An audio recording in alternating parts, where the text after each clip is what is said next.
Okay, so tonight I went out to do some suspension tuning. Part of that was raising the rear suspension. I started in the rub on the back left driver's side here.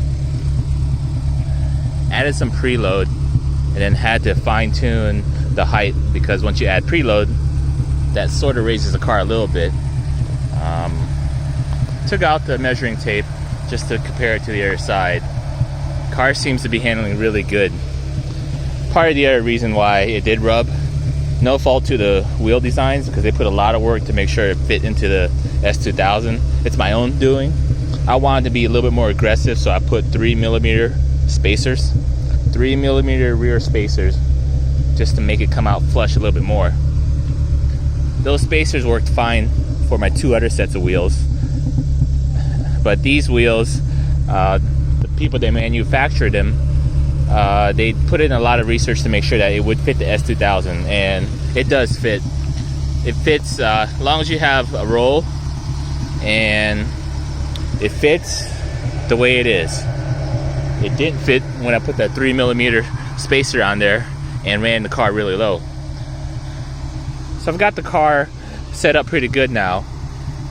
When you do suspension tuning, a good tip is, use your phone notepad and make sure you save your settings, because you don't want to be tweaking things and forgetting what setting was good. Try to record your comfort levels, the balance. Will it be neutral? Will it be understeer and oversteer?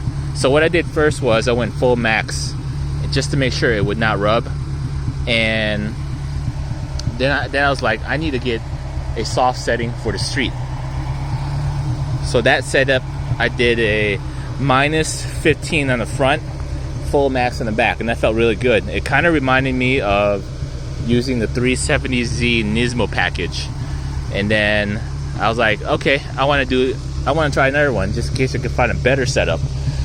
So I dropped the back to -18. I was like, let's just go way overboard and real soft. Left the front at -15, -18. That felt really good. So comfortable driving over bumps. I was like, okay, it really does feel different, because I was driving the same back roads.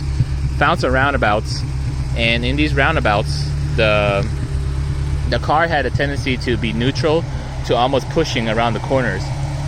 That wasn't bad. I felt like that felt safe. I could lift. I can lift and let the car's nose tuck if I wanted to. But I was like, nah, I don't want it to be too neutral. I like it to be a little bit more oversteer. So now I'm running -20 in the fronts, -18, and this car feels so good now. Couple bumps that I go over, it's just so soft. I'm almost surprised. I'm surprised that it can feel that good over these bumps. I used to be so cautious when I would see those, knowing that the car would jar or I would potentially rub. Now it doesn't do that anymore. And then the car drifts nicely around the roundabouts.